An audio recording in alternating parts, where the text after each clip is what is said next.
एलिय्याह और विधवा के बेटे को जीवन दान। सरेप्ता की विधवा।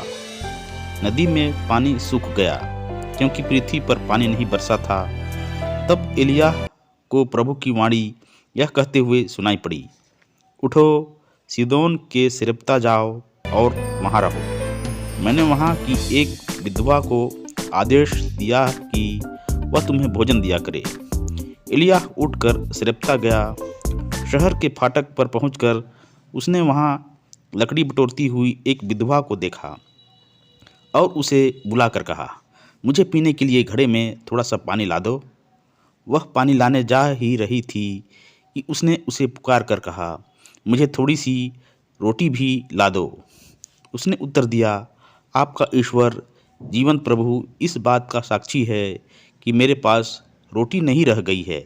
मेरे पास बर्तन में केवल मुट्ठी भर आटा और कुप्पी में थोड़ा सा तेल है। मैं 2-1 लकड़ियाँ बटोरनी आई हूँ। घर जाकर उसे अपने लिए और अपने बेटे के लिए पकाती हूँ। हम उसे खाएंगे और इसके बाद हम मर जाएंगे। एलिय्याह ने उससे कहा, मत डरो, जैसा तुमने कहा वैसा ही करो, किंतु पहले मेरे लिए एक रोटी पकाकर ले आओ।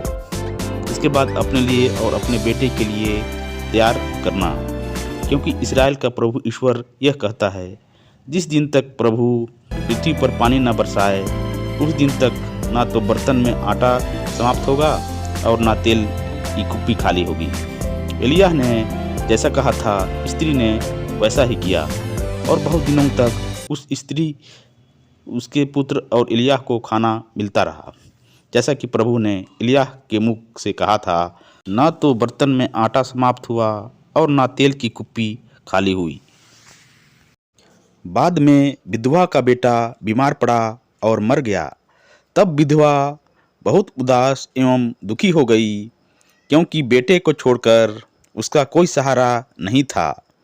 उसने अपने बेटे के मृत शरीर को एलिय्याह के चरणों में रख दिया। उसने मृत शरीर को अपने कमरे में लेकर अपनी पलंग पर लिटा दिया।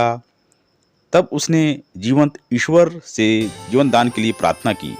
प्रभु ने उसकी प्रार्थना सुनी और बालक में प्राण आ गया, वह जीवित हो गया। तब एलिय्याह ने उसे विधवा को सौंप दिया। स्त्री ने उत्तर दिया, अब मैं जान गई हूँ कि आप ईश्वर भक्त हैं और प्रभु की जो वाणी आपके मुख में है वह सच्चाई है।